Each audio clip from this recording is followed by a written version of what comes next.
நம்ம அறிவு திருவிழா நடத்தி 4 நாளுக்கு அப்புறம் தான் அவங்களுக்கு தெரிஞ்சிருக்கு இப்படி ஒரு விழா நடக்குதுன்னு. என்ன கேட்குறாங்க, எப்படி நீங்கள் அறிவு திருவிழா நடத்தலாம், யாரை கேட்டு நடத்துனீங்க, எதுக்காக நடத்துனீங்க? அறிவு இருக்கிறவன் திருவிழா நடத்துகிறான்.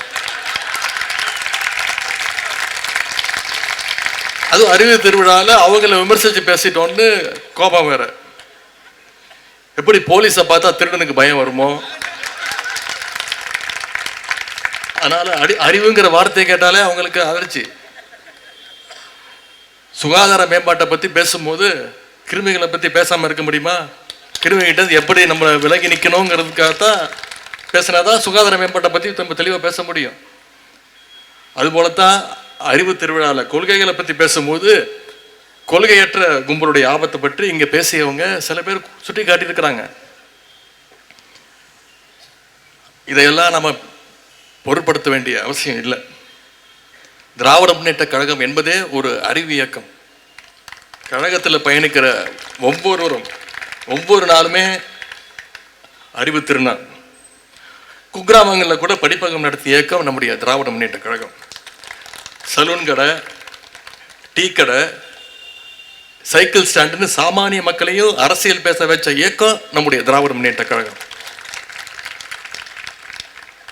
நம்முடைய ஒவ்வொரு தலைவர்களும் நூற்றுக்கணக்கான பத்திரிகைகளை தலைமையேற்று நடத்தினாங்க.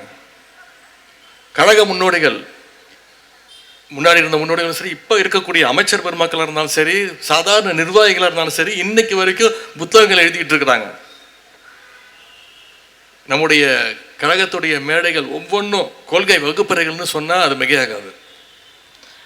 கழகத்துடைய முதல் தலைமை அலுவலகம் பேர் அண்ணா வச்ச பேர் அதற்கு அறிவகம்.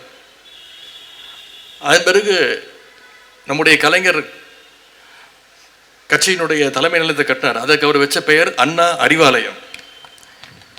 இப்படி அறிவுக்கு முக்கியத்துவம் வந்துட்டு இருக்கிறதுனால தான் இன்னைக்கு திராவிட முன்னேற்ற கழகம் ஒட்டுமொத்த இந்தியாவுக்கும் ஒரு வழிகாட்டியான கழகமாக இயக்கமாக இன்னைக்கு நடைபோட்டு கொண்டிருக்கிறது. அதனால தான் அந்த உரிமையில தான் நாம் அறிவு திருவிழாவை நடத்துகிறோம்.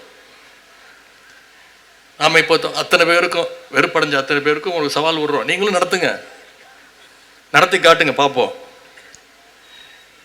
ஆகவே அடிமைகளையும் பாசிஸ்டுகளையும் கொள்கையற்ற வெற்று அட்டைகளையும் கண்டு நாம் அச்சப்பட தேவையில்லை, அவங்களுக்கெல்லாம் நம்ம பதில் சொல்ல தேவையில்லை. நிச்சயம் சொல்கிறேன், இந்த அறிவு திருவிழா கழக வரலாற்றில் என்னைக்கும் நிச்சயம் நீடித்து நிலைக்கும்.